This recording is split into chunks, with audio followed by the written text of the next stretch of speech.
kalau bicara tentang pengasuhan, Mbak Maria, saya lebih suka untuk kita coba fokus ke diri kita sebagai pihak pengasuh. Ya, karena ini kan satu pattern sebetulnya, kalau saya mau katakan satu pola yang akan terus diturunkan, gitu ya. Bahkan sampai, jadi kalau kita bicara tentang trauma sebetulnya, trauma ini ternyata inheritance through generation. Jadi dia diturunkan terus ke generasi-generasi berikutnya. Jadi sifatnya bukan cuma oke, saya sekarang ngalamin ini, itu pengalaman saya, tapi ini ternyata transgenerational, akan diturunkan terus. Betul. Bahkan banyak orang tua yang secara sadar mengatakan, saya nggak mau anak saya ngalamin saya dulu, atau mengalami apa yang saya pernah alami dulu dengan orang tua saya. Banyak sekali mungkin orang tua mengatakan itu, tapi realitanya mereka melakukan hal yang sama tanpa mereka sadari. Ya, walaupun mungkin bentuk manifestasinya berbeda ya. Kalau dulu saya dipukulin, mungkin tidak selalu saya jadi mukulin anak saya, tapi ada kekerasan-kekerasan lain yang mereka lakukan. Karena kalau kekerasan kita nggak hanya bicara tentang fisik saja, sebetulnya. Bisa ada kekerasan verbal, bahkan keputusan-keputusan yang emosi, keputusan-keputusan yang kita buat anak, gitu ya, yang secara logika dan kesadaran kita bilang ini yang terbaik buat mereka, tapi justru kenyataannya mungkin bahkan bisa justru bahkan melukai mereka. Ya, tadi kan saya katakan semua isu emosi kita yang belum selesai itu akan berpengaruh terhadap semua sikap kita, perilaku kita, kata-kata kita, termasuk keputusan-keputusan yang kita buat. Ya, bahkan kalau saya mau cerita lebih jauh, ada banyak dari pengalaman saya praktek sehari-hari, ada banyak hal yang orang tua, bahkan terutama ibu-ibu lakukan untuk anak mereka, sebetulnya mereka lakukan untuk diri mereka sendiri. Jadi bukan buat anak. Contoh, saya nggak izinkan anak saya main sama anak tetangga. Ya, soalnya pergaulan di luar nggak oke. Daripada nanti anak saya dibully, misalnya gitu ya, saya nggak mau anak saya terluka karena dia udah. Jadi kamu mainnya di rumah aja lebih aman. Ya. Sekilas, ini orang tua baik banget, mau melindungi anak, nggak mau anaknya terluka. Tapi nanti kalau kita telusuri lebih lanjut, sebetulnya saya selalu tanya ke orang tua, ini sebetulnya yang takut terluka anaknya, atau justru ibu atau bapak yang takut terluka?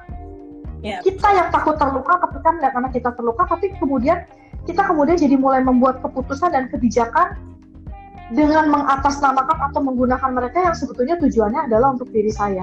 Kenapa? Nah, kita balik lagi, ternyata ketika nanti ditelusuri lebih lanjut, ada begitu banyak isu-isu emosi kita yang juga justru belum selesai.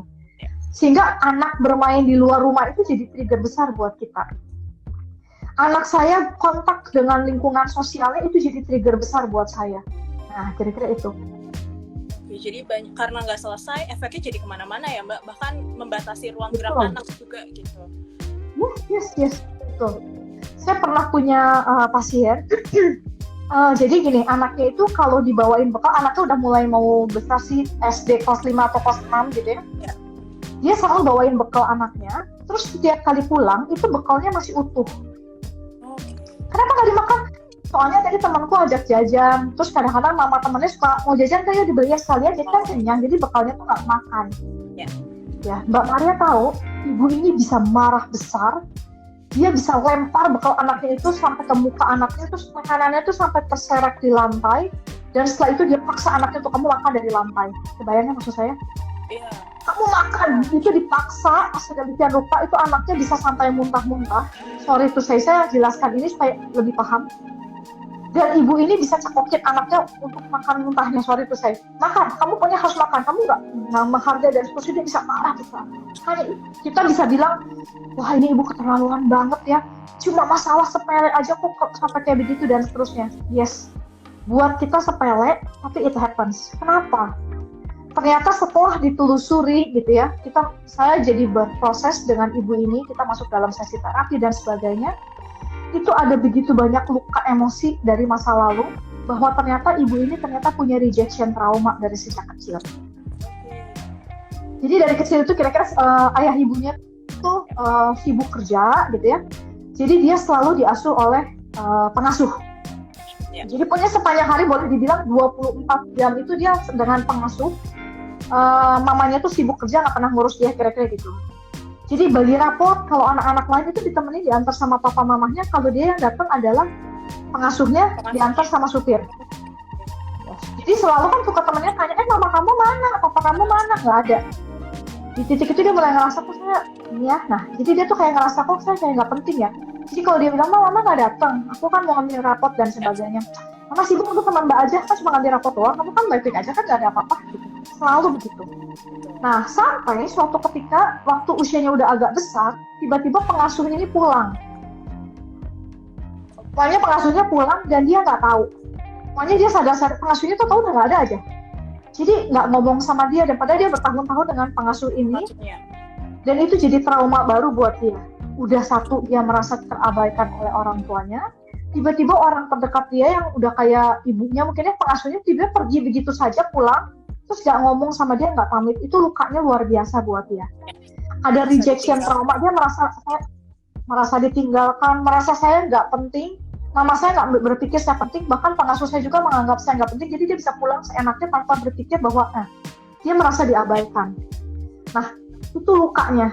Jadi kebayang, itu ini cerita masa kecil ya, sekian puluh tahun kemudian, punya anak, dibikinin bekal, anaknya nggak makan bekalnya, itu luka tuh kayak tadi saya bilang kayak disenggol orang, rasa sakitnya kerasa lagi.